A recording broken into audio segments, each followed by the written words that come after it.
wargelin dhammaan mujtamaca ku xiran shabakada Lababaar Media waxaan ogeysiinaynaa in dhawaan aanu bilaabi doono barnaamij toddobaadle ah ka oo nuugu magac darnay Gaaxmaal. barnaamijka Gaaxmaal waxa uu diiradda saari doonaa taariikhaha degmo gobol iyo deegaan kasta ay Soomaalidu degto. Gaaxmaal waxa uu si gaar ah u beegsan doonaa sida aasaaska gobol kasta iyo marxaladii uu soo maray, cidda ka soo talisay, goobaha dalxiiska ama kuwacan iyo waxyaabaha uu dhaqaalihiisu ku tiirsan yahay.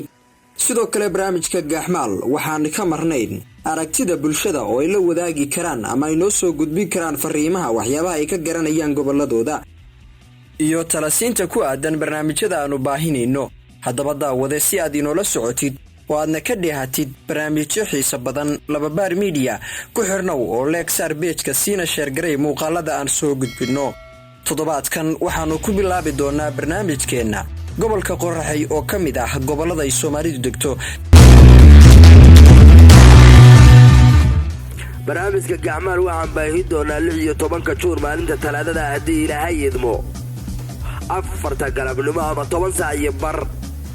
fadlan daawadayaal si aad nagala qayb qaadataan barnaamijka Gaaxmaal waxaa fariimihiina noogu soo diri kartaan WhatsApp nambarka hoos kaga muuqda ama barta aynu Facebook ku leenahay Lababaar Media. la soo xiriirkiinu waa noo muhiim. waxaynu galab waliba soo sheegi doonaa inta aynu soo falaqayn gobolka miiska noo saaran ee ku hadlayna toddobaadkaas.